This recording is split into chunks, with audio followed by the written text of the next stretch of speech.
that we live, you know, they have a big impact on people's lives. And so I started to think about that more and more. And it really drove me to the urban planning field. And I didn't know that urban planning was a thing until much after college, right? That the people actually studied urban planning.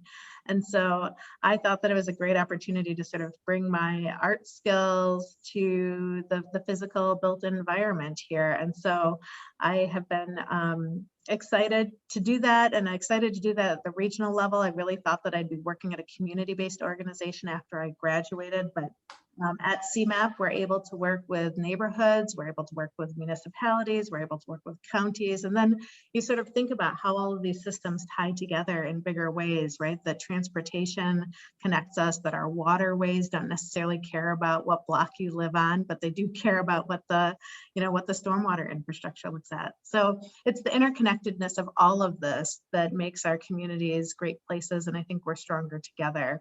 Now I know that that's maybe the most positive outlook on where planning is and how it can get help communities and help people and inspire them. But, you know, also too, I think that many of us have experienced over the past year and a half of the pandemic, and, you know, the call for more just society and social equity, that there are other ways that communities can influence our lives and experiences. So I'm so excited that you're here today to learn from our team, to hear from our experts, that you're thinking about urban planning, because I think one of the things that I wish that I had known a little bit earlier was how to make an impact on my community.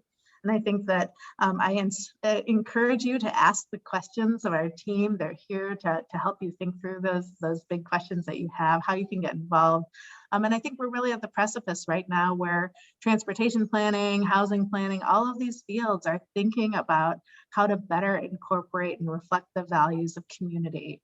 And it's tough and it's sticky, but it's also really exciting. So whether or not you become a planner or whether or not you go into urban planning, you can make a difference in your own community. And we hope to sort of help you build your ability to do that through participating in this course or whatever flip experience, I'll say. So I've talked enough.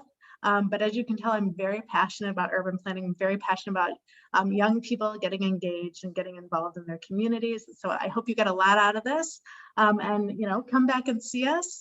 We hope to hear from you and how this impacts your career choices and your lives and how you're impacting your everyday community. So thanks for the time. Turn it back over to Courtney and Michelle. Thank you, Erin. So now we'll move into student and staff introductions. So you will state your name, city, and the school you attend, and then name one unique quality about your neighborhood. When you're done, just popcorn the next person, the name that you see or the person that you see. So I'll start. My name is Courtney Barnes. I'm an engagement associate at CMAP, and I'm one of your Flip co-directors. I am in Chicago. I'm in the Bronzeville neighborhood. I went to UIC for both undergrad and graduate school. And one unique quality about my neighborhood, I would say we have the best soul food in the city. So that's the one unique quality about me. And I will popcorn it to Beatrix. Hi everyone, my name is Beatrix. I am an assistant planner at CMAP, and I attended the University of Michigan for both my undergrad and graduate school. I'm currently in Michigan right now, and so one of the most unique things about my neighborhood is probably the fact that we have a really great library system, and we actually have library systems by the lake shores and the different parks. So there's like a library vending machine almost that you can go to, just swipe your library card and then things will kind of vend and dispense, which is kind of cool. So that's me. I'll popcorn it to Annie. Yeah, thanks, Beatrix. I'm Annie Parker. I live in the Ravenswood neighborhood, and I'm also a research fellow for CMAP, and I'm currently in Memphis right now, though, because that's where I'm from. So I'll give you an interesting fact about my neighborhood. My neighborhood is called Central Gardens because it has the oldest trees in Memphis. So that's really fun. But yeah, I'm really excited to be here. I forgot what the last thing was. What else were we supposed to say? Oh, school I attended. I went to Northwestern. And I will popcorn it to David. Hello, everyone. My name is David Laridis. I am also with CMAP. I just started. I'm a program management analyst. I am currently living in Chicago in the neighborhood of Pilsen. I went to university at University of Illinois in Urbana-Champaign, studied elementary education and Spanish language. For my bachelor's and my graduate studies, I did at Adler University, which is in downtown Chicago. So one thing unique about Pilsen, there are so many things to choose from, but I'd say the food is amazing here. It's a largely Mexican-American immigrant community, so there's a lot of delicious Mexican food and also murals all over the place if you're a fan of murals. I will go ahead and popcorn it over to Vinny. Hello, everyone can hear me? Hey, I'm Vinny. I'm a rising senior at UIC. I am studying public policy. I already forgot the questions we were supposed to answer. I'm currently in Chicago. Portage Park is the neighborhood I'm actually currently residing in. One unique quality, I'm probably going to have to go with David as well too. I love the food in my local area. Tacos are always probably my favorite thing to eat at all times and any day as well too. So I love the access to that. Here in Portage Park or just anywhere in Chicago, you can always find a good taco no matter what time of the day, which I just think is awesome. I will popcorn it over to Will. Also, I do want to add that the information is in the chat. So it's name, city, school you attend, and one unique quality about your community. All right. Hi, everyone. My name is Will Snyder. I'm from Lake Zurich, Illinois, so northwest suburbs of Chicago, and I'm currently attending Ball State University. I'm going to be a senior this year in our urban planning and development program. And I'd say one unique thing about Lake Zurich is that we were originally a vacation town for Chicago. So when people wanted to get out of work for the weekend and get out of the city, they'd come to their lake house in Lake Zurich, and we still have that lake and some historic homes around it. So kind of cool. But I will popcorn it to Shannon.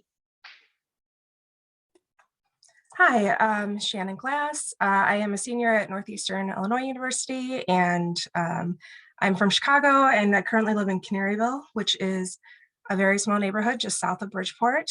And I think historically it's been pretty insular, and one unique thing about it is lots of homes get passed down like in families, so people sell to family members. That's it. And I will pass it to Bryce. My name is Bryce Wilson. I currently live in Oak Park, and I go to OPRF, which is Oak Park and River Forest High School. And one unique thing about Oak Park is that it's the home of Frank Lloyd Wright. Oh, and I'll pass it to Seth.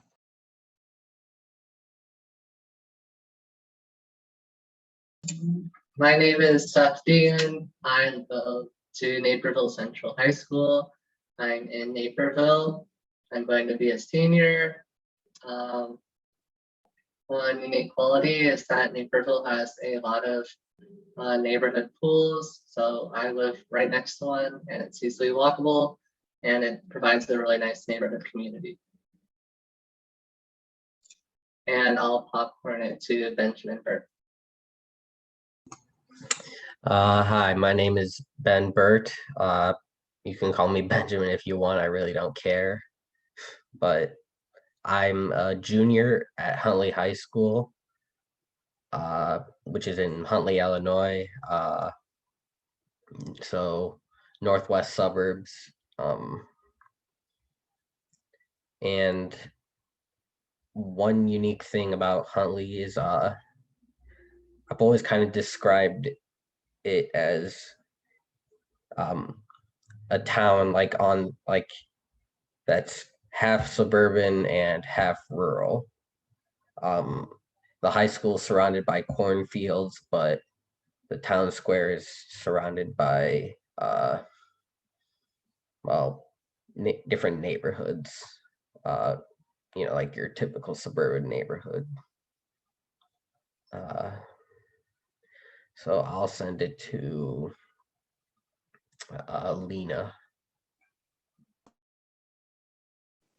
Hi, my name is Lena Webb. I am a rising junior at Mother Macaulay High School, and one second. Sorry about that. So I'm a rising junior at Mother Macaulay, and a fun fact about my neighborhood is that I live in Chicago, and I live right by the Dan Ryan Woods, and there's not many woods in Chicago.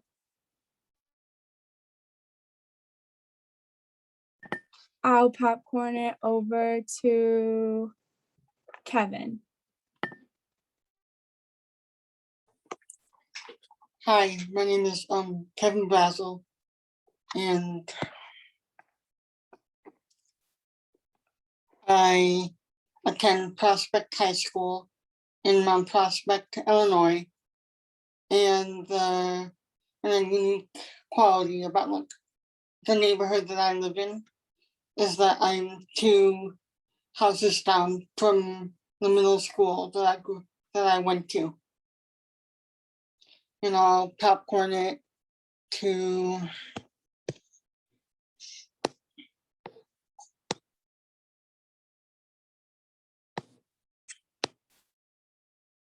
Kennedy. Hi, I'm Kennedy Cosby. I attend the University of Illinois at Urbana-Champaign, and I'm studying urban planning. One unique quality about my neighborhood is it's West Pullman. It's a bike path that goes from the Dan Ryan Woods all the way to Calumet City, and it's pretty nice, and it's like a block away from my house. And I'll pass it to Connor.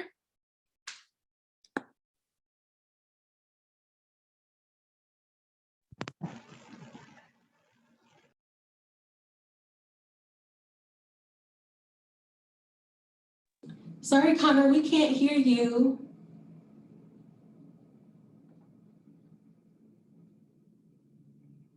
Now? We can hear you now. Sorry about that. Hi, I'm Connor. I live in the city of Chicago. I attend Northside College Prep, and one unique quality about my community is that I live in North Mayfair, so we're really close to the North Branch Trail, which extends all the way to the Botanical Gardens, which is pretty cool. I'm gonna popcorn it to Krishna. Hi everybody, my name is Krishna Davis. I'm from Chicago, and I'm living here now. I graduated from Peyton College Prep in 2020, and so I'm on a gap year this year. And something unique about my neighborhood is that there are a lot of parks, and we're also near the lake. So especially in the summer, everybody's in the park. There are some classes going on, and people are just kind of enjoying the outside, which is always nice. And yeah, I'm really excited to be here. So I will pass it over to Alex. Hi, my name is Alex Lafrano. I'm going to be starting at Iowa State in the fall, but I live in Arlington Heights, Illinois. And one unique quality I'd say would be the Arlington racetrack. I'm not sure how long that's going to still be here, but for now, it's a unique quality about here. So I'll pass it over to Jonathan. Hello, everyone. My name is Jonathan, and I'm an incoming freshman at Vanderbilt University. And I'm from Streamwood, Illinois, so like an hour northwest of Chicago, northwest suburbs. And I would say the unique part about Streamwood would be the amount of parks. There's just like a lot of parks, even like forest preserve areas. So it's like really nice to go for walks and to get in nature. And I'll pass it on to Greg. Hi, I'm Greg. I live in Chicago, and I go to Northside College Prep. So I live in Roscoe Village, like North Center area, which is pretty close to the river.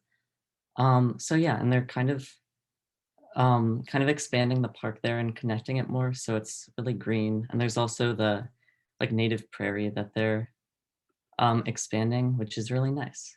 So I'll pass it on to Priska. Hello, my name is Prescott. I live in Broadview, Illinois. I am a registered freshman majoring in art at the University of Illinois at Chicago. And one unique thing about my neighborhood, I'd have to say, is the fact that it is pretty much built around one shopping center and one industrial row behind the shopping center. There isn't really a lot of unattended wild space for animals or for recreation. You have to go out of the city for that. And I'll popcorn it to Joan Smedingoff, last name. Hi, my name is Joan Smedinghoff and I work at CMAP. I do social media and I am originally from River Forest, Oak Park area. And one unique thing about my community is that I think Beatrix was saying this about her community, it's very bookish. There are lots of libraries and bookstores and events around books, which I like. I will popcorn it to Jacob Solomon. Hi, I'm Jacob Solomon. I'm from Bloomingdale, Illinois. I am entering my junior year at the University of Illinois at Urbana-Champaign. And one unique quality about my community is that we have a lot of nice forest preserves that a lot of people walk around. So it's nice to walk around there time to time. And I guess I'll pass it to Raphael.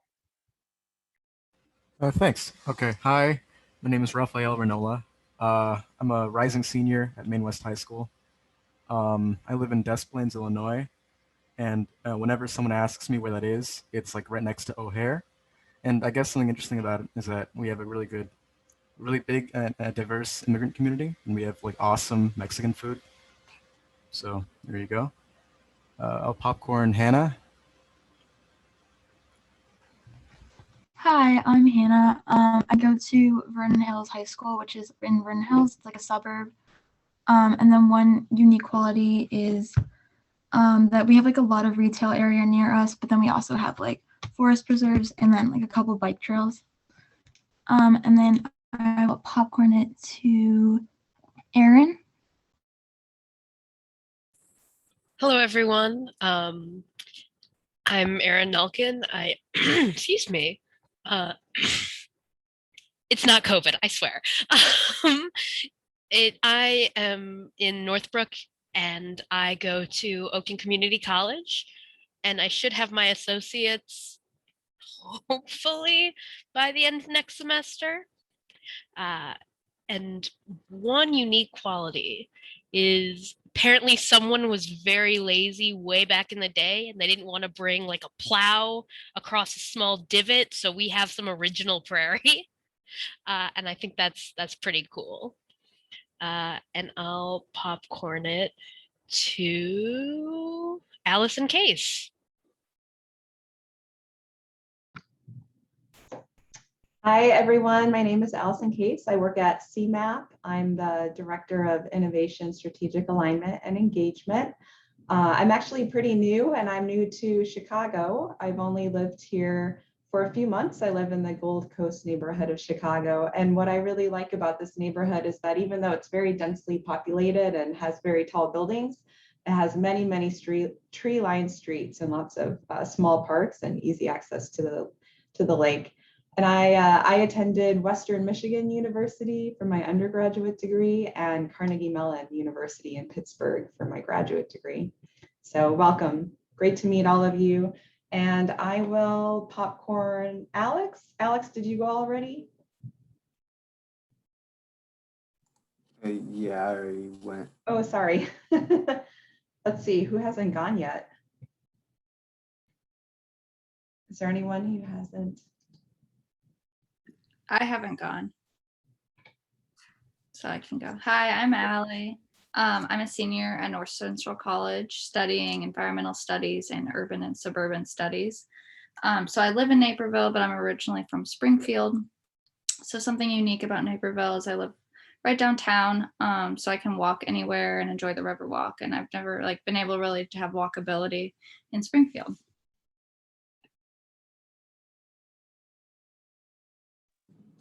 Okay, I think that's everyone. Anyone else before we move on? I haven't gone yet. Okay. I can't see. Hi, my name is Ellie Snyder. I live in Naperville, and I'm going to be a junior at Naperville Central High School. I guess one unique quality about the neighborhood that I live in, I'm like 2 blocks away from my elementary school, so I basically know everyone over there. That's pretty cool. Okay. So everybody, well, thank you everybody for sharing. Again, welcome to Flip. We'll jump right in. I can reshare the screen. Courtney, I'm sorry to interrupt. I think there were some people that had their hands raised. I'm not sure if they had a chance to go. I can't see it, but feel free to jump right in. I haven't gone yet, so I'll go ahead. So I'm Russell. I live in Oak Park. I go to Michigan State. I'm actually graduating this summer. And one thing I think is unique about Oak Park is that we're a lot more connected to the city than other suburbs. We have both the green line and the blue line going all the way through town. So.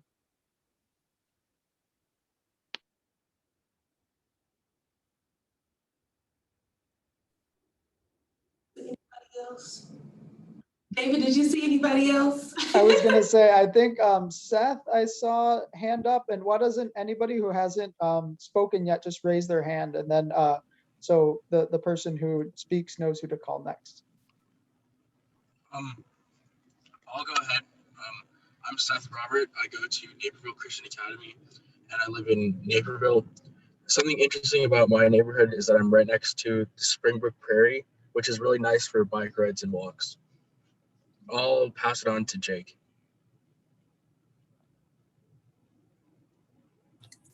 Hi, I'm Jake Murray, and I'm from Villa Park, Illinois.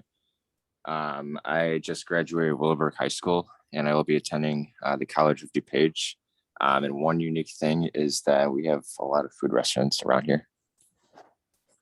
And I'll pass it to Quentin.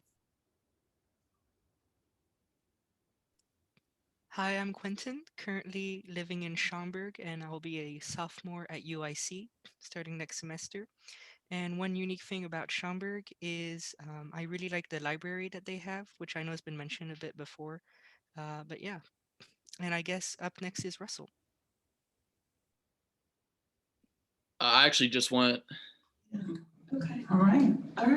Okay, let's jump right in. Thanks everybody for sharing. So why CMAP?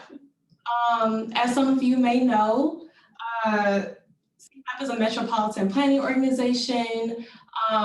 For those of you who don't know, when you have a metropolitan area where there's 50,000 or more people, we are federally mandated to create a metropolitan planning organization. And we happen to be the 3rd largest in the region, right behind New York and Los Angeles. So we have 7 counties, as you can see here. We have 284 municipalities in our region, and we serve 8.3 million people. And just to put that in context of how big we really are, we have more people than the population of Iowa and Minnesota combined. And we're also stewards of the 2050 plan. And this is our long-range comprehensive plan that pretty much plans for our future. And in the years 2050, you all will be in your 40s and 50s. So it's really important and critical that you all get to design the future that you desire. So why Flip? Well, our Future Leaders in Planning program has been an instrumental program that has, built Line of Urban Planners, has introduced young people to the foundations of regional planning and preparing young leaders for the future. You constantly hear people talk about how youth are the future, and that's because it is so true. You really are. You have a leg up over most people. When I was in school, I didn't know anything about urban planning. I didn't know about urban planning until I got to graduate school. So you are ahead of the game. Over the next few weeks, you'll spend some time learning about the basic principles. You have some brief lectures from some of our CMAP staff. We'll introduce you to some of our community partners. You have a special guest speaker. Michelle has talked about Tanika Johnson coming up next. But we're really hoping that this program leaves you inspired and empowered to do something in your community. So now I'm going to hand it over to our speakers for the day, Beatrix and Annie. Thank you so much. So just to give you all a brief background before we jump into Tanika's presentation, we want to go over what equity in planning looks like. So right now, much of the city form that we see today arose through a lot of different inequitable planning practices. These practices have manifested in many different forms, like segregation, that has further led to unequal investment, disparate climate impacts, as well as white flight. We'll go over a few of these inequitable practices in the next few slides. Next, please. So the first one that we wanted to highlight is the interstate highway systems. A lot of you are pretty familiar with the highway systems. Either you live next to one, you've driven on one. And so these highway systems are quite useful for moving us from one place to another in great speeds, right? In actuality, these highway systems weren't a natural phenomenon. Like they didn't come up just from the ground out of nowhere. It was actually a slow evolution from where we see in the top picture. Land was taken to build these roads. This was during Roosevelt's time, FDR, and the highways were actually built under the pretense of being able to quickly mobilize troops if they need to get across the country, because these systems were developed right off the back of World War II. As a result, different neighborhoods were actually split up to make these interstate highway systems, and neighborhoods were actually segregated, and they kept Black and white neighborhoods separate. A lot of the times Black neighborhoods are actually the ones who were more heavily impacted and split through with the highway systems. Oftentimes, these highway systems made it easier for wealthier workers to commute from the suburbs to the inner city, which contributed to white flight into the suburbs, which we still see today. That's why in most city suburbs, most of the residents are white. One of the most important takeaways from the highway systems is that these are actually federally mandated projects supported by the federal government, making this an example of how institutionalized racism manifested in the urban form. I'll now pass it over to Annie so she can give you another example of inequities in planning.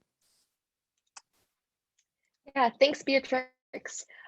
So next slide, perfect. So redlining is the process of drawing red lines around neighborhoods that are deemed as undesirable through the criteria of race. So redlining comes from a term that was part of the New Deal in the 1940s era. The federal government produced maps that designated by color which neighborhoods were safe to insure mortgages. And particularly, Black neighborhoods and those adjacent were shaded in red to indicate that properties were too risky to insure mortgages, whereas the blue or green color was usually used to indicate that something was, safe to insure a mortgage to. And so these maps were actually sent to metros across the country, and it was particularly sent to banks. So it essentially told these banks and insurance companies not to lend money to these homeowners who owned homes in these red neighborhoods, particularly Black homeowners, because these neighborhoods were largely Black, because of a host of different issues that also relate to segregation. But these neighborhoods or these homeowners were denied loans and therefore denied access to gain equity appreciation or grow their wealth because of their ownership of these homes or lack thereof of owning these homes. So to this day, as property values increase, homeowners and property owners accumulate wealth based on how desirable a property is, and that is what equity appreciation is. And so that accounts for a lot of personal wealth growth. And if you think back in history, all of these years of home ownership have really added up to this equity appreciation that definitely increases a lot of personal wealth. And that's why you see this huge wealth gap to this day. So redlining also led to neighborhoods of concentrated races and often concentrated poverty in Black neighborhoods in particular. Black homeowners today are 5 times more likely to own in a formerly labeled hazardous red-lined area than a green-lined area. And those areas are also historically very underserviced by the government. And underserviced means, you know, sidewalk improvements, roadway improvements, things like that. So that's also sort of why it's demarcated as hazardous. And so in the maps that are included in this slide, the top one is actually Chicago's redlined map. And then below it, you see a modern map of, that's a dot density map indicating race. So Black is green, white is blue, Hispanic is orange, Asian is red in the bottom. And you can see that in a large part, the Black areas are generally correlated with the red or yellow areas of the city. And that is definitely part of redlining. So as you can see, redlining has had severe consequences in settlement patterns. And this has created a never-ending loop of an inability to accumulate wealth, investments, and amenities, leading to what we see today on the bottom map, neglected minority communities. All right, so next slide. Perfect. So now, now equity in planning is a huge part of what planners do across the country. For systems to be truly equitable, they must be reconstructed. And in reality, this takes a ton of work because planning practices have been so rooted in inequity and equitable, excuse me, planning today requires an active push against historical discriminatory practices like what you saw on the previous slide, the FHA's redlined maps. And then some other examples include restrictive covenants, the discriminatory application of the GI Bill, block busting, and then the highway system like Beatrix just talked about. So today, predatory lending practices and exclusionary zoning are examples of modern tools that keep neighborhoods separate. And change to urban landscapes is slow moving and often influenced by public opinion. And that's why understanding past planning inequities and strategies to move forward will help create a more equitable environment for all. And since planning is carried out on the local level, it is up to the municipalities to implement equitable planning practices at the community level. And that's where you guys come in, is you are part of these communities, and you having sort of a knowledge of these past inequities and a knowledge of the need to reform planning practices is really going to inform the entirety of the planning process, which includes not only planning departments, but it also includes a lot of public officials and offices and governments. So some questions that this brings up is, how do we design and plan equitably without a roadmap? And when things are already built where they are in the spatial environment, you know, how do we get the market to invest in areas that have been overlooked or that there aren't necessarily, you know, a ton of investment in already? And so all these questions are things that planners think about every day. But it also is something that was thought about by our guest speaker. So this brings me to a great example of a modern day equity work and acknowledging our racist past in order to move forward. Tanika Johnson is a photographer, visual artist, and lifelong resident of Chicago's South Side neighborhood of Inglewood. Within her artistic practice, Tanika often explores urban segregation and documents the nuance and richness of the Black community. As a trained photojournalist and teaching artist, she has been engaged in building an artistic legacy that has gained citywide recognition in recent years. Her Folded Map project visually investigates disparities among Chicago residents and offers residents an opportunity to discuss these inequities. Since then, she has transformed this project into an advocacy and policy influencing tool that invites audiences to question how we are all socially impacted by racial and institutional conditions that segregate the city. So without further ado, here is Tanika.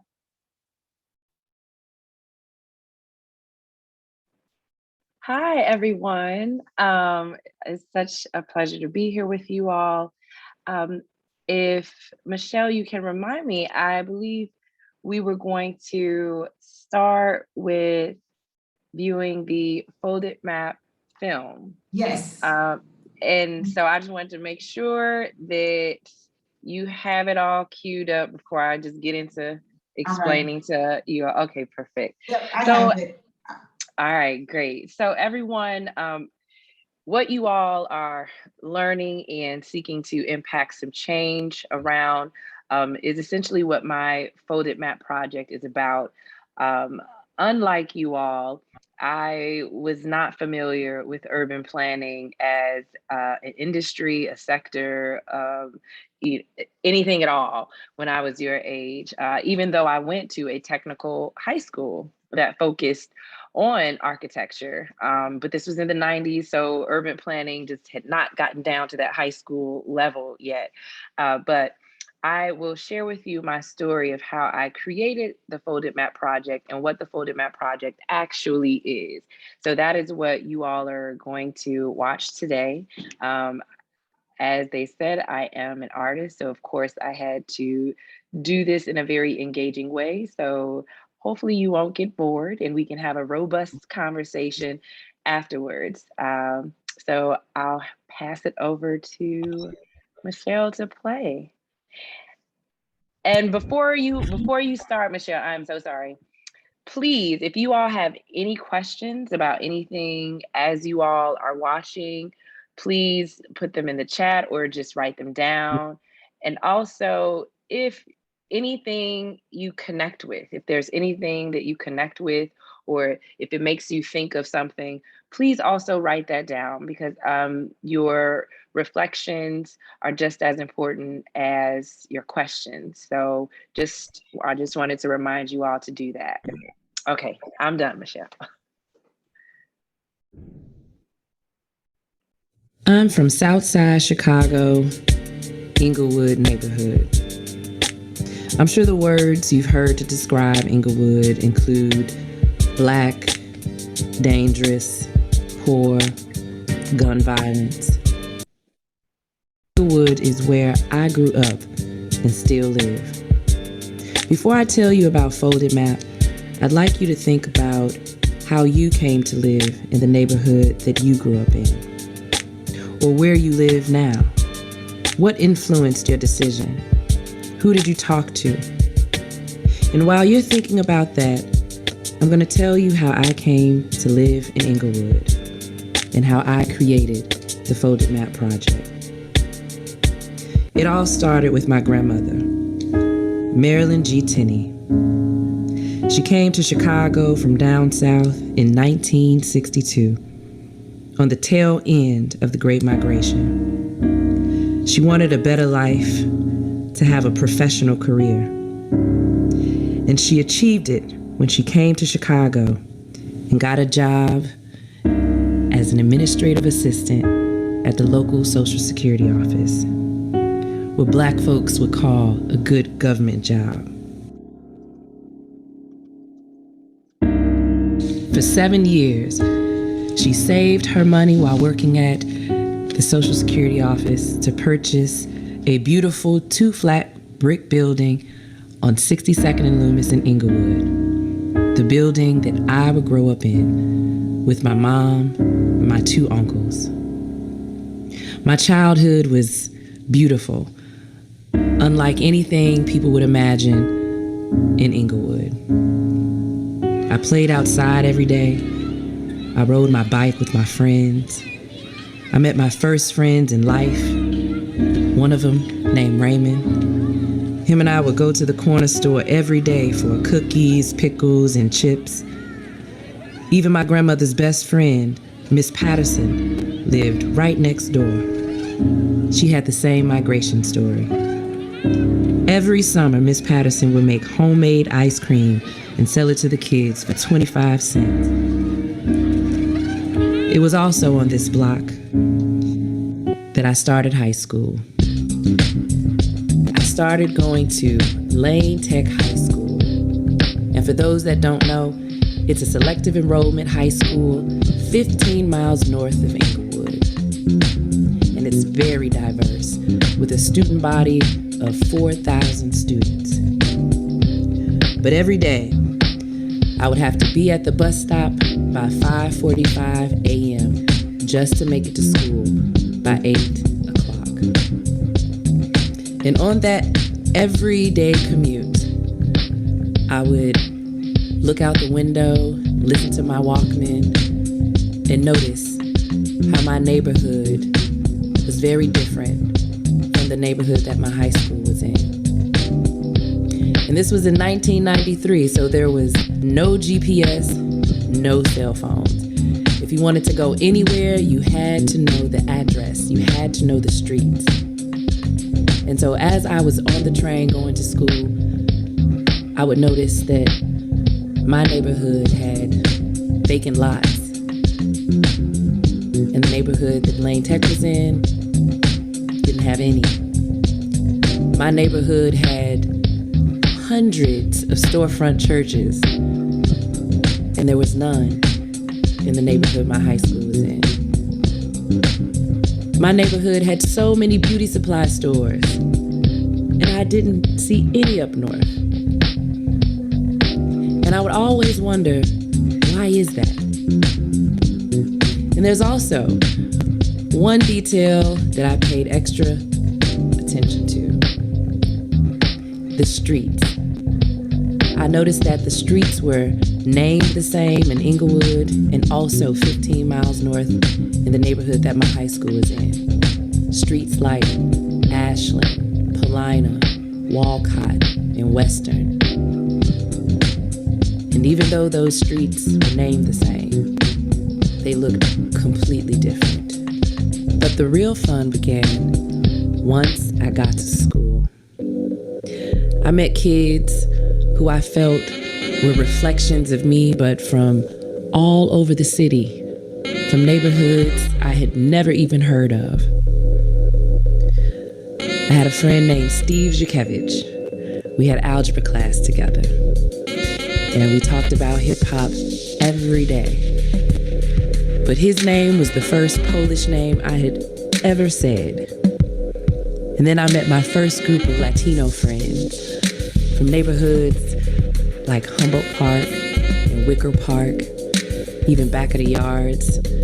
And they were the ones that taught me the cultural difference between being Puerto Rican and Mexican. And they told me that I better not ever get it confused. Then I had my friends who were Asian, who taught me the difference between being Chinese and Korean, letting me know that all Chinese people don't speak Chinese. They speak Mandarin too. And then I met a group of friends who I thought were black like me, who lived on Chicago's north side. And then I would come to find out that they were first-generation immigrants from countries like Belize, Panama, Jamaica, countries that I had never even heard of. And then there were the friends who were black like me, but from a whole nother side of the city called the West Side. I didn't even know what the West Side was. And they specifically told me it's from Cicero to Laramie and Laramie on down. And then I had my friends who were Filipino, I mistakenly thought they were Latino, and they were the ones to tell me, no, we are not. This is what we did every day for 4 years, getting to know each other's culture, each other's neighborhoods. And at this time, hip hop was thriving in Chicago. So we went to hip hop parties all over Chicago, getting to know each other's neighborhoods. And we quickly learned that the way that you truly get to know a location is through your friendships, through your relationships.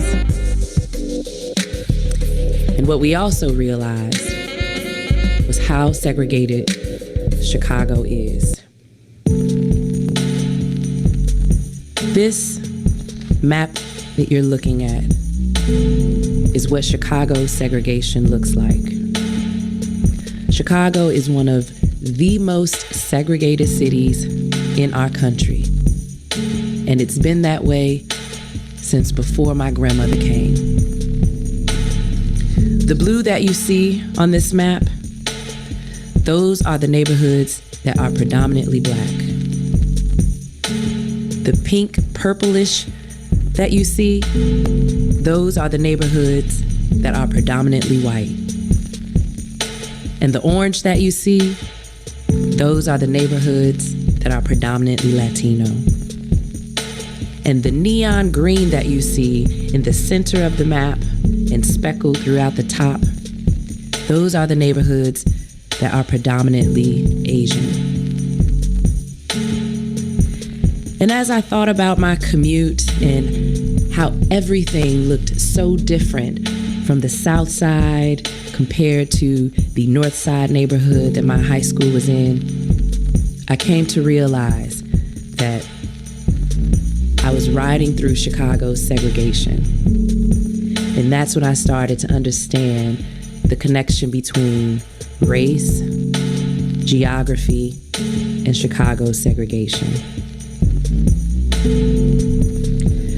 So fast forward, I graduate high school, I go to college, I fall in love, I get married and have these kids that you see here. And my then husband is also from Inglewood. So once we became newlyweds and new parents, we figured we should probably become new homeowners also. And just like me, my husband had experienced so many neighborhoods in Chicago, and we both felt like we didn't have to just live in Inglewood. We could live in any of the neighborhoods that we've enjoyed. So we started to look, and to our surprise, we couldn't afford to live in any of the neighborhoods that we had enjoyed in our teen years. So we decided we would just move back home to Inglewood. Moving back to the neighborhood that you grew up in as an adult, as a new homeowner, is very different. You start paying attention to important details like the schools that are around, the stores that are around, and if they add value to your home. One of the other things you start to pay attention to is who is your alderman? I had no clue. But when I moved back to Inglewood as an adult, I started to meet other new young homeowners. One of the first ones that I would meet is my dear friend, Aisha Butler. She invited me to community events she was starting to host, and she informed me about things like Inglewood's aldermanic issue. The map that you see here is a representation of how many aldermanic wards exist in Inglewood. All of the colors that you see within the turquoise lines represents an aldermanic ward. It's 6 of them in Inglewood. There is no other neighborhood in Chicago that has this many aldermen. Aldermen have extraordinary power to influence what happens in your neighborhood. But as an early 20s homeowner, I honestly didn't know at the time. I didn't know that your alderman is your representation in Chicago City Council. They're basically like your messenger to the mayor. So if you have any issues in your community, like a broken light post, a pothole, the alderman is the person that you tell. The alderman controls things like permits, zoning, of course, repairing streets. And they also help investment in your neighborhood, or at least they're supposed to. But Inglewood didn't have one alderman. We have 6. And residents in Greater Inglewood were divided by these wards, even though we all lived in the same neighborhood. And that's when I realized that when you segregate people, no matter what way, it's easier to discriminate against them. So to unify all Greater Inglewood residents, regardless of what ward they were from, Aisha had the bright idea to create a group of concerned residents that she would call RAGE, Resident Association of Greater Inglewood. And she invited myself and 11 other concerned Inglewood residents to become co-founders. And so what we did was start creating a gathering space for concerned residents to learn about city resources they were entitled to. And also just to have a space where you can meet other residents who cared about the neighborhood they were living in. So we started to have meetings like what you see here, Inglewood Village Meeting. The first one that we had was in 2010. It was no more than 30 people in attendance, but today, close to 300 people come to those Inglewood Village meetings to learn about everything that they are entitled to as a resident of Chicago. So as I started participating in RAGE and growing as an older homeowner, I started to think back to that commute that I had in high school, where I noticed how my neighborhood was in despair with vacant lots, only fast food restaurants, no cafes, barely any business corridor. And I began to understand that Chicago's segregation has a deep history. And that history was something that was exposed to me during the 2016 presidential election year, when our current president was campaigning and talked about Chicago horribly. He referred to it as a war-torn country. People started calling Chicago Chirac, and I got frustrated. I felt like it was coded language talking about Black neighborhoods in Chicago, specifically Inglewood. And I wanted to change the conversation. I wanted people to not think about Chicago as just a place where gun violence occurs. I wanted them to understand the history of how neighborhoods started to struggle with those issues. And that's when I had the idea of those same streets that were in Inglewood, that existed in the neighborhood that my high school was in, that if you were to fold Chicago's map at its 0 point, which is downtown Madison, the neighborhoods that would touch each other on that map would be Inglewood and the north side neighborhoods of Edgewater, Andersonville, and Rogers Park. 2 totally different looking neighborhoods. And that's when I decided to start working on the Folded Map project. Folded Map includes photos of addresses on the same street, but 15 miles apart, just like my commute to high school. I photographed Addresses like the one you see here, 6720 North Ashland and 6720 South Ashland.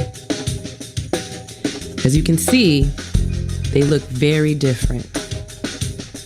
The sidewalks, the maintenance of the building, none of which have anything to do with gun violence, only disinvestment.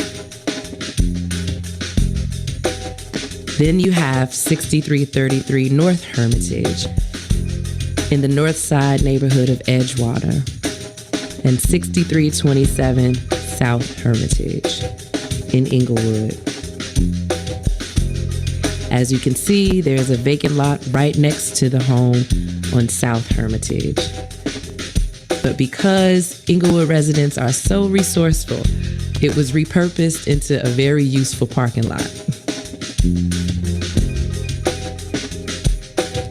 Then you have 6129 North Walcott, 6135 South Walcott. As you can see, another vacant lot right next door to the South Walcott home. And right across the street from the South Walcott home is another selective enrollment Chicago public school called Lindblom. But the students who travel to that school are having the opposite experience that I did. When they go to school, they see the vacant lots, the boarded up buildings, the storefront churches.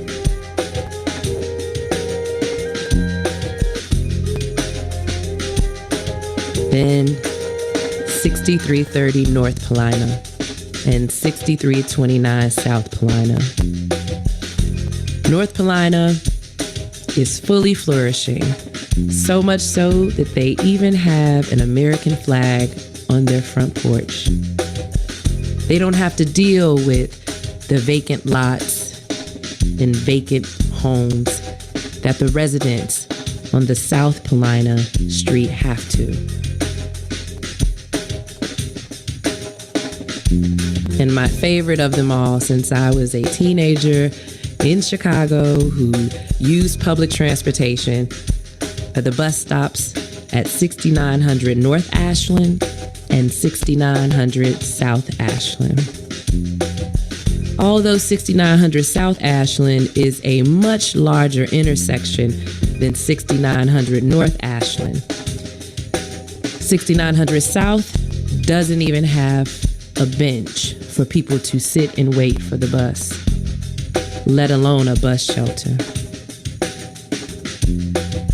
So in addition to photographs, I also included video footage so that people can truly be immersed in how different these neighborhoods are invested in by the city. So I'm going to show you a video of 6900 North Ashland and 6900 South Ashland.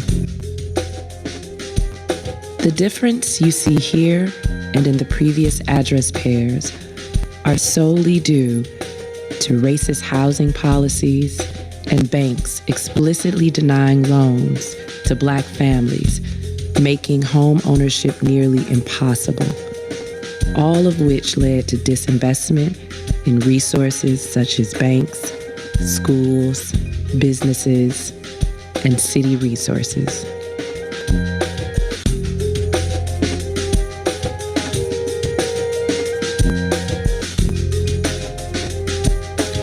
Once I started photographing homes, of course I started meeting the people who lived inside of the homes. And one of the first people that I met is a woman named Jennifer who lived in the North Side Edgewater neighborhood. She would be the first person outside of my immediate social circle that I would explain the Project Folded Map to. And when I did, she was interested. She said that she had never thought about the fact that her address also existed on the South Side. So I asked her, have you ever been to Inglewood? And she said no. Unfortunately, everything that she knows about Inglewood is what she's heard about on the news. So I invited her to meet another Inglewood resident beside me. She agreed. Her and her husband, Wade, who you see here, the Edgewater resident, would meet Inglewood resident, Nanette. I knew that I was going to have to prepare for them meeting two strangers who lived in neighborhoods that would touch each other if you folded Chicago's map. I didn't want to directly just ask them about segregation. I wanted them to have a conversation. So I asked them the very same question that I asked you all in the beginning. How did you come to live in your neighborhood? I also asked them, how would you describe your neighborhood? Is everything that you need on a day-to-day basis accessible in your neighborhood? If not, what's missing? What would you like to see? Is your place of peace in your neighborhood? Why or why not? And then the big adult question, how much did your house cost, or how much do you pay for rent? I asked them these questions separately and together. This is a photograph of them sitting on each other's porches. And now I want to show you just an excerpt of all of them answering the question, how did you come to live in your neighborhood? I decided that I wanted to be a homeowner. So I looked in Inglewood, and Inglewood was what I could afford. So I moved to Inglewood. And how much was your home? At that time, it was, well, why am I saying at that time? It was $61,000. And what about you, Wade and Jennifer? How did you come to live in your neighborhood? We wanted to live in a house. We wanted to have a green space. We looked at another number of neighborhoods in Chicago and decided we really loved the feel of Edgewater. So that's why we purchased here. Anything else? I think I remember when we came here, there was the backyard and there was the neighbor next door, hanging out in the backyard. I think they were having like lunch with wine or something like that. And that was nice. And I like that part of the neighborhood feel. And how much was your home when you purchased it? $535,000. After them meeting, I knew that this was powerful because they started to have a conversation and would soon forget that I was even in the room. They talked about their shared interests, like beer walks, organic food and produce. They even talked about how the taxes were different in their neighborhood. So I knew that I wanted to pair another group of people together. And I would soon call these people map twins. And the next pair of map twins that I would like you to meet is John and Paula, 6400 North Hermitage residents, and Maurice, 5400 South Hermitage resident. I asked them the same questions, and now I would like for you to hear them both answering what's missing in your neighborhood.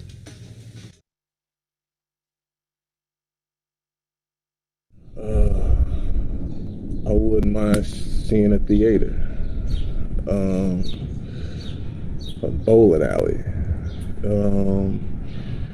maybe some type of center for the youth to kind of go hang out at, or have some things to do when they get out of school, or to be able to be exposed to different artistic options to just kind of give them something to do aside kind of like hanging outside and finding different ways or getting into trouble, or those trouble even being an option, because if you have nothing to do, of course, it's like There's trouble rating right over there. So Yeah. Those are some good suggestions. Yeah. I don't know. Are we? Yeah, a lot of our needs are met here.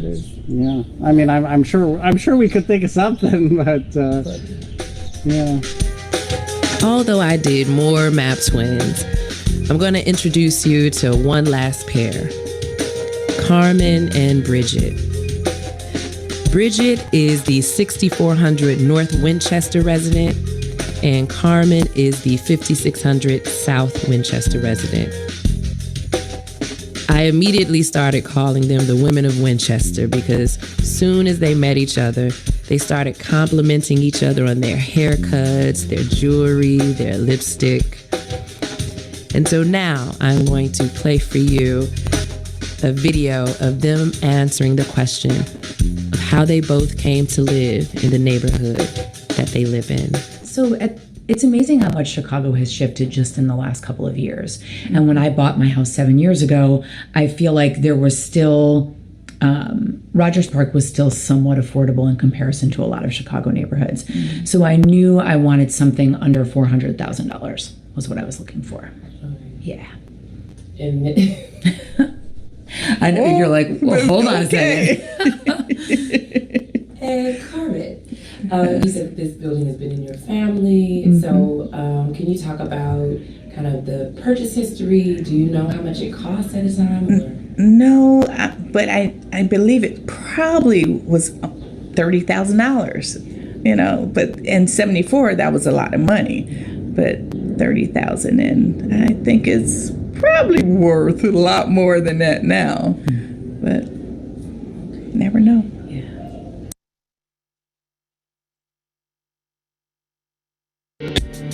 As you can see, some of those questions had very dramatic answers. And they're simple questions, but they get at the heart of what brings people to a neighborhood or what forces people into certain neighborhoods. And it was my goal with Folded Map to help people understand residential segregation and systemic racism. But more importantly, how do those things play out in your personal life, your everyday life? And what can you do to combat it? Folded Map is an art project that was my way of combating social injustice, to help people expand their understanding of Chicago's history of segregation. And the question I'd like for you to think about is, does Chicago's segregation truly reflect how we want to interact? Because if you think that it doesn't, then what can you do to help? One way you can help is starting to learn and have a mindset shift. And hopefully Folded Map can help you open your hearts and minds to understanding Chicago's history of segregation. Ultimately, I want Folded Map to help us heal and get to know each other so that we can tear down the racist walls that divide us. For more information, go to foldedmapproject.com. This is Tanika Johnson for the Folded Map Project.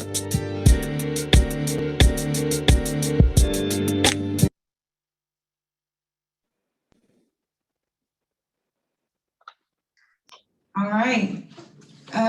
I thoroughly enjoyed the video, Tanika, and so you have some time for question and answers. So we definitely wanted to give students the opportunity to ask you questions. And also, Tanika, if you have anything to share as well about how you did this project, although the video did a great job of explaining that. But if there's anything else you'd like to add or want us to be aware of, that'd be great as well.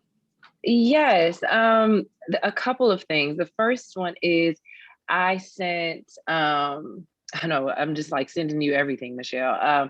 I just emailed you a link to a video that I would like to share with everyone. It is kind of like an update to the map twins, Wade and Nanette. They, expanded the project, without me, basically.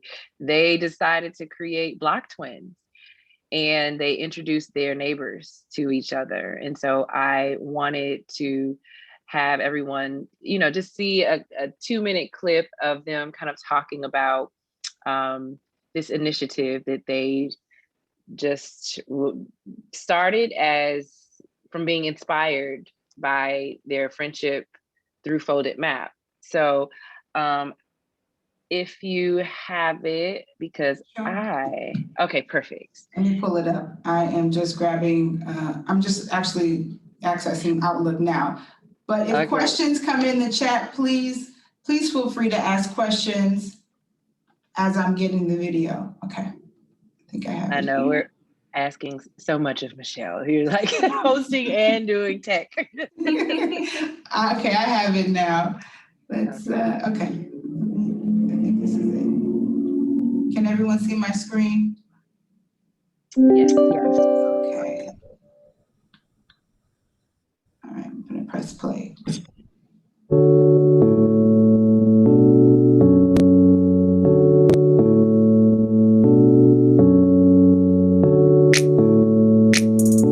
It's a concept that's been building for about 3 years. It started with Tanika Johnson's Folded Map project. My wife Jennifer and I were the first Northside map twins with our neighbor Nanette here on the 6100 block of South Bishop.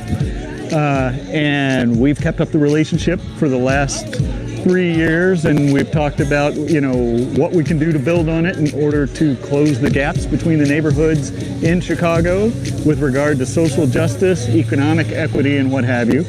We started talking about putting a group together and somewhat modeling after Tanika's Folded Map. We decided that we wanted to do like block twins.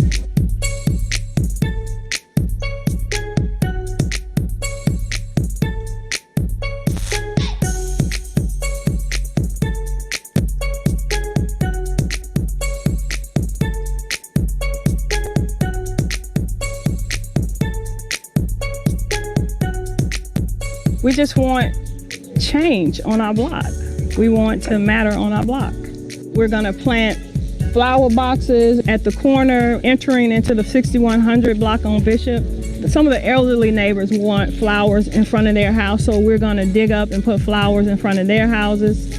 And we just coming together as a community from the north side and the community from the south side to bring one community together. We're doing a beautification project just to get people from the north side and the south side together, working together to help beautify the block where the residents of this block want it to be beautified. My hope is that we'll have broader conversations about how we can support one another, think about why our blocks are similar and different and what are the systemic issues that might drive that difference. I'm so excited to see people from all walks of life and different neighborhoods come together to improve the block and make it a beautiful space. To see it happening and to be a part of it happening in a place that I grew up in and a place that my aunt has lived for years is a beautiful thing. Sadie planted 2 planters she made a new friend. What's her name again?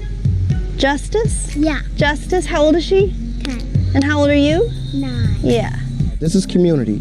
Anytime we can get together, meet new people, meet neighbors, make new friends, have a good time in safety, you can't get past it. And I just believe if people give it a chance, everybody can have it. You just have to give it a chance.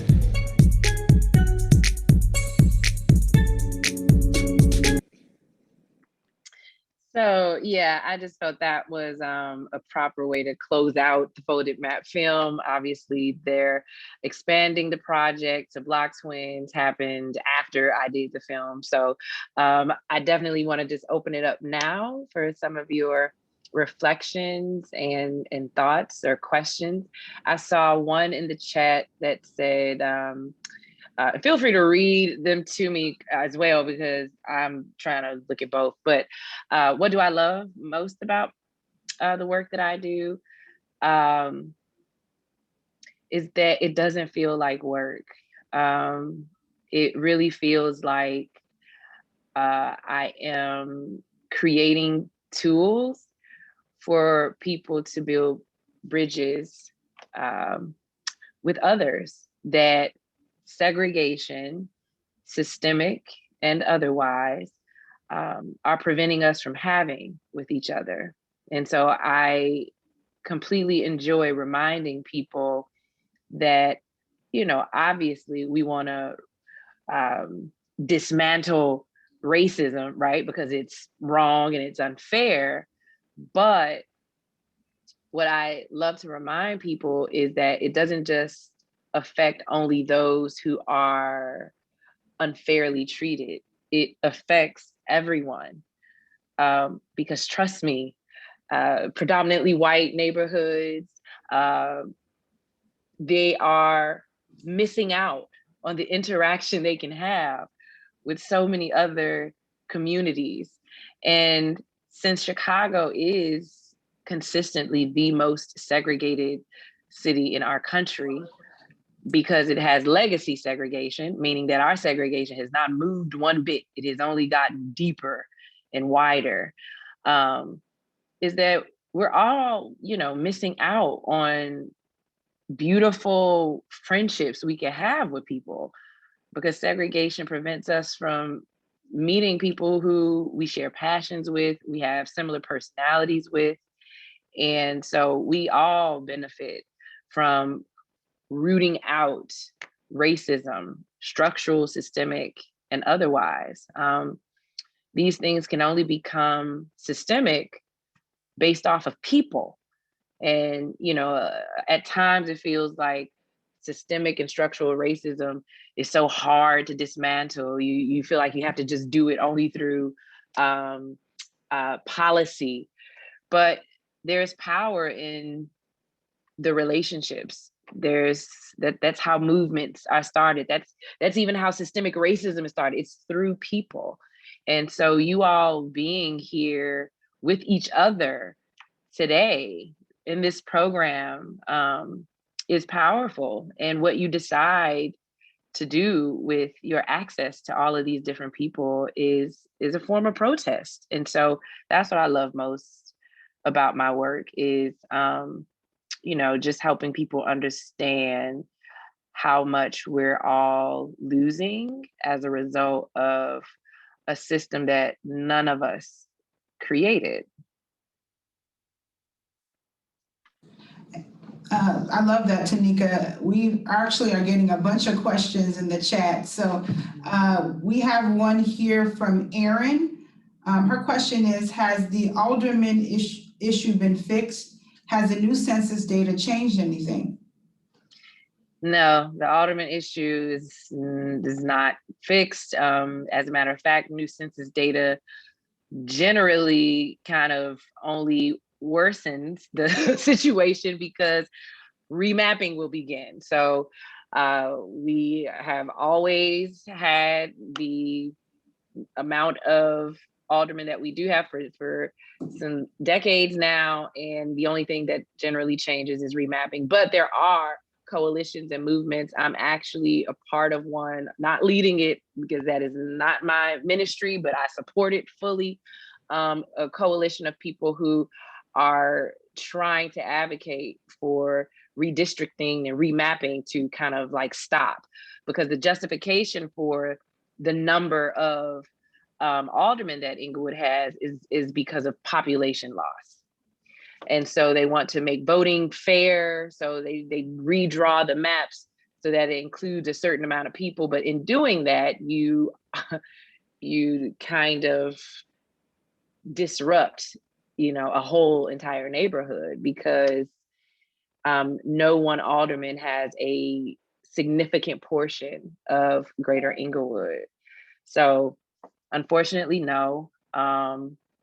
One thing that has occurred at our city council is that there is a new Reparation Subcommittee So I am also working with those two aldermen, one of them being an Inglewood alderman, to kind of get some teeth into that subcommittee. And one of the ways that reparations can be looked at in Chicago is through kind of the discriminatory housing practices of specific neighborhoods like Garfield Park, Lawndale, Inglewood. Those are neighborhoods that really were impacted by the discriminatory housing practice of land sale contracts.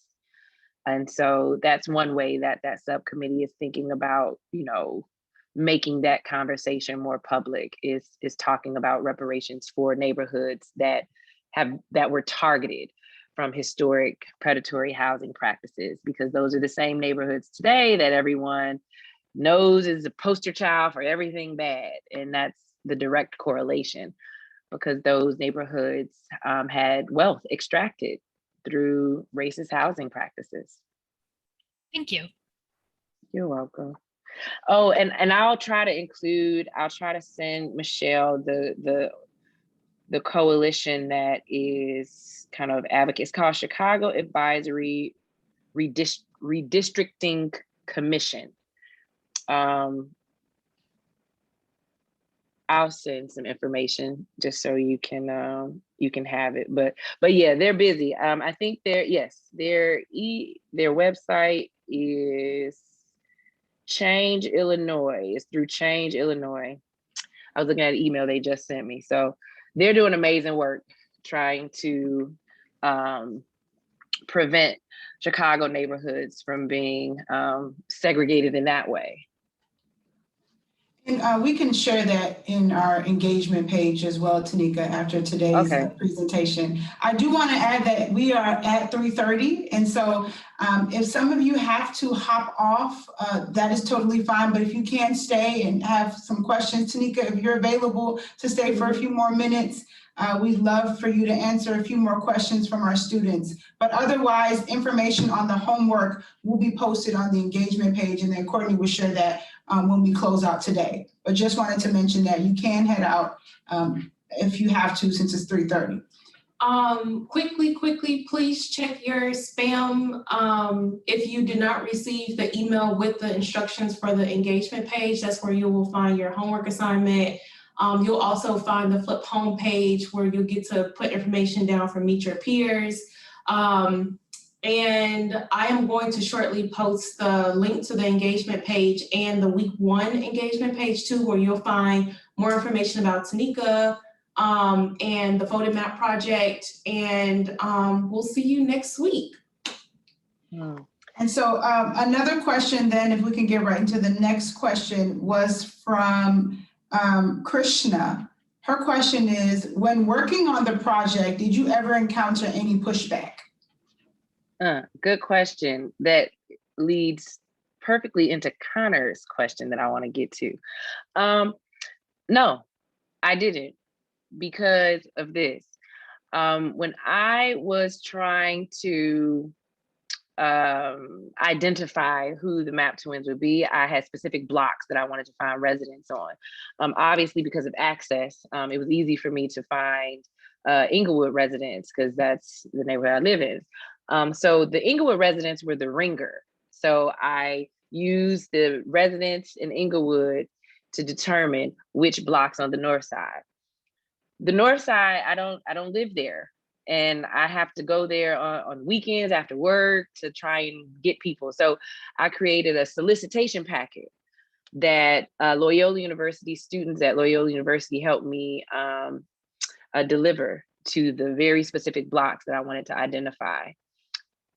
We passed out about 80 packets, waited 2 weeks, and I started getting calls.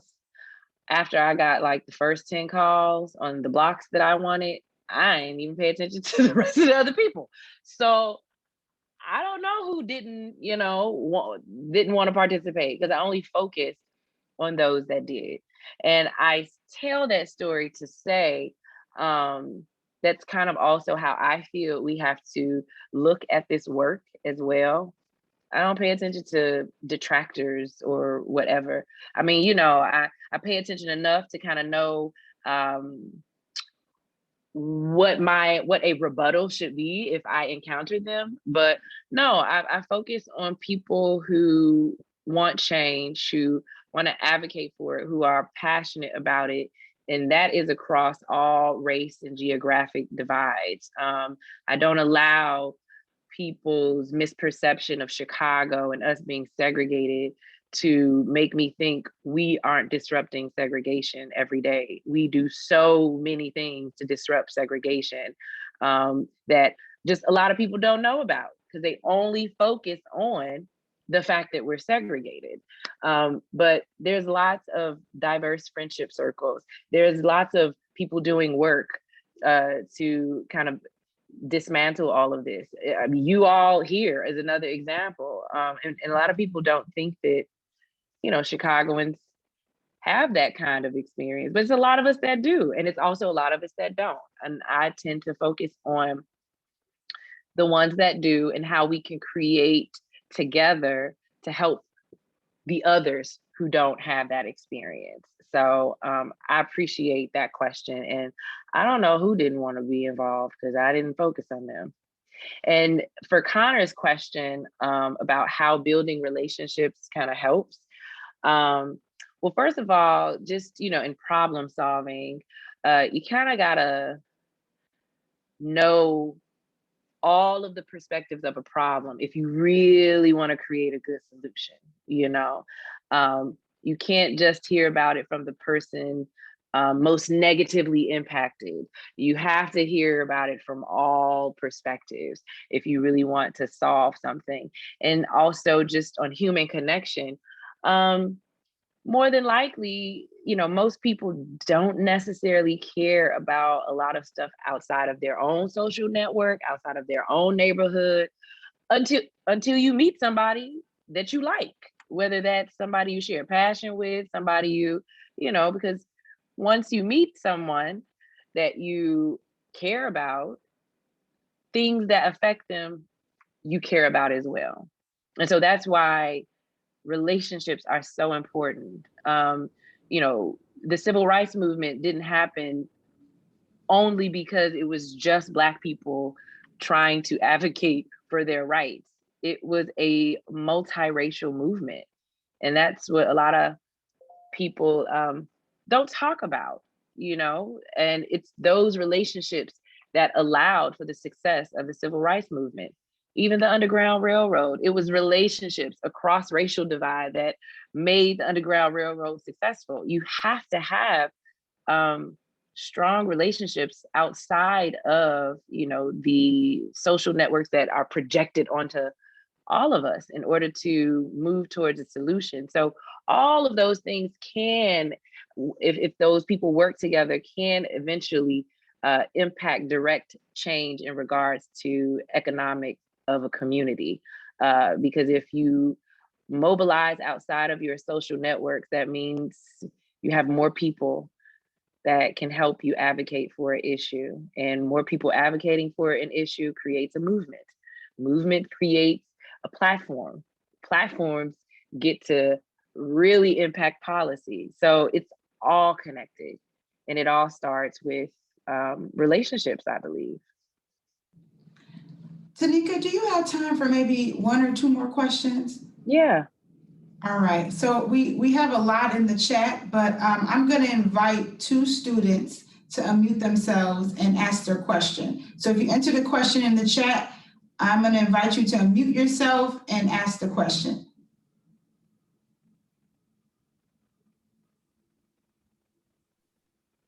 I suppose my other one is really quick. Have you ever done your own home?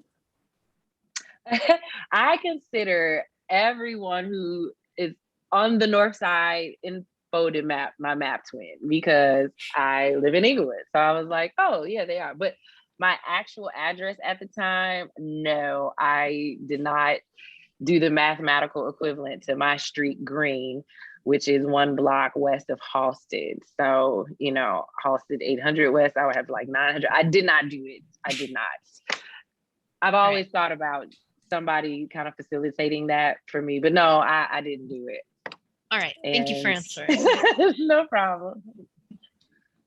Seth, I'm going to invite you to unmute and ask your question. I thought that was a really good question as I was just quickly glancing at the chat. Would you mind unmuting and asking yours? And this is Seth Deegan. Seth. Oh, sorry. I'm sorry, Seth Robert. Seth Robert. Unless Seth, his video. Oh, he can unmute right now. Okay. Oh, So okay. what was his question? We'll answer it. His question was, in areas where segregation isn't as obvious, such as the suburbs, it is often the case that a racist mindset continues on. How can you change that mental aspect as opposed to geographical? Well, actually, suburbs in itself is evidence of segregation. They are segregated. So what I would suggest, because it's something that I am actively doing, is, there are groups of people who are working to educate their fellow suburbanites about their suburb, how their suburb itself, the creation of it, is an aspect of government supported segregation. So just even learning that is a step. But, the interesting part about kind of helping people who might be so siloed in their own neighborhood is really talking to them and meeting them where they're at, because so many people are entering this conversation about segregation and racism at different levels, or different points of the conversation. So really just finding out, where certain people are at and providing resources for whatever level they're at. It's a very general answer, but it's really kind of the way you have to think about it is how do you individualize information and experience for people who are seeking to learn more. But there are groups in the suburbs who are doing active work. And so, I can't think of the names of the ones that have been contacting me recently, but they exist and they're out there and they're doing all kinds of stuff. Just an example, in Elmhurst, the Elmhurst Art Museum had an amazing exhibition about redlining and the history of Elmhurst. And they had, in the exhibition, they had actual documents from the 50s and 60s of instructional tablets that were passed out to, brochures that were passed out to residents on, how to be inclusive, how to treat a Black homeowner. It's crazy, but it's still part of the history.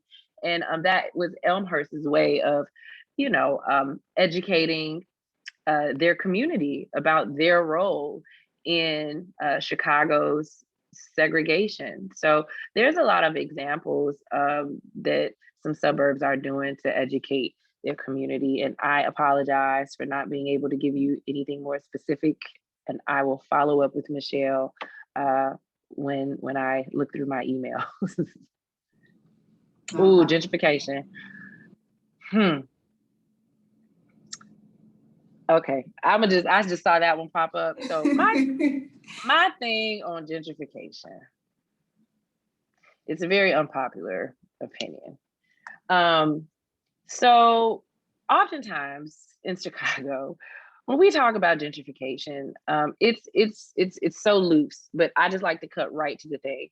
Gentrification, how it plays out in Chicago is pretty much this. It's when young white professionals move into a neighborhood that they can afford and the neighborhood starts to change, period. That's how gentrification looks in Chicago. Also how it looks in Chicago, Black neighborhoods don't get gentrified by young white professionals, period. It's usually Latino neighborhoods, period. Black neighborhoods get gentrified, but it's usually by middle class, upper middle class Black people. But people don't consider that gentrification. And the reason why is because, using Bronzeville as an example, that has been gentrified for a long time. It's a lot of rich Black people over there, but their money has not demanded the resources. Their community just got a Mariano's, which is a grocery store. Based on their income and how capitalism works, how investment in neighborhoods work, based on their income, they should have a lot more in Bronzeville, but they don't. But wherever young white professionals move, magically, resources follow. New stores, everything that they like. But what happens is when we talk about gentrification, we start blaming the young white professionals. And, my issue with that is that's the conversation you have when, there is such a change in a community that the existing residents feel like the new residents, aren't respecting the existing community. So it makes sense to have that conversation then. But when you think about it this particular way, young white professionals can't help that wherever they go, stuff that they like pops up. So, it's kind of like having this conversation in a circle. But if young white professionals who literally move to a neighborhood because of affordability, which is why all of us move to where we move generally, if they start to understand that their presence can change the whole dynamic and culture of a neighborhood, they can come together with existing residents to advocate for neighborhoods to get invested in equitably prior to their arrival. And so we really have to kind of shift blame if we want change. It's not going to get us anywhere just blaming the gentrifiers. Like they don't, they're a dollar sign is what they are, just a moving dollar sign. So, you can't just blame them. They don't decide what developers see them as a market and start to build apartment buildings. They don't decide, Chipotle and Starbucks and Trader Joe's come. They don't decide any of that. So we have to redirect our blame and not just focusing on the gentrifiers.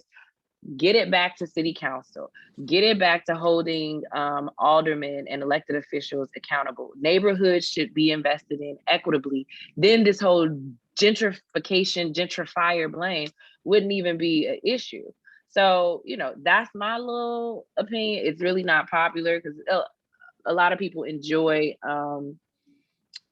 placing blame on the gentrifier. Well, I take that. I don't want to say enjoy. They feel as though that is the point of the issue. And I personally don't. I just think they are also a byproduct of the larger issue, which is holding our elected officials accountable. Neighborhoods shouldn't have to have a specific population come in to be valued as significant enough for investment and development to happen. And quite frankly, young white professionals should get tired of being viewed as dollar signs. I mean, it's really just capitalism, wherever they move, people meaning industries, want to just extract wealth from them. And so, I think that if we come together, I'm all about solidarity, then you can really change our conversation about gentrification. I mean, because really it's about one demographic being viewed as a valuable market. That's really what it is. And unfortunately, we have a lot of that, not only all over the nation, but in Chicago. So that's my view. A lot of people don't agree, but. Tanika, I'm sorry. I know we said one last question, but there was another one that came in that I think really relates to the comments you were making. Connor, do you mind unmuting and asking your question? This was related to building relationships between residents. And then we'll close out with Kennedy's comment. Kennedy had a comment, and then we'll close out. I think she already answered my question earlier, that she tied it into like communities coming together through solidarity. So I think I'm good. All right. Kennedy, you had a comment? Yeah, I went to Lane Tech and I lived on 119th and I You traveled like, did? yeah, you spoke in one of my classes like 3 years ago, I think. Wow, hi Kennedy. But yeah, I really enjoyed the project. It really like stands out to me and it gives people like a full perspective and kind of humanizes neighborhoods, and I really appreciate it. Yeah. Oh, thank you so much. If you don't mind me asking, what year did you graduate? 2019. I think I'm a year older than your daughter. Okay, so the reason I asked that is because all of these things that we're talking about changed the dynamic of Lane Tech. When I went to Lane Tech, it was equal percentage of each race because Lane Tech could curate the student body to reflect the racial demographic of Chicago. But a federal law passed saying you can't use race for education, and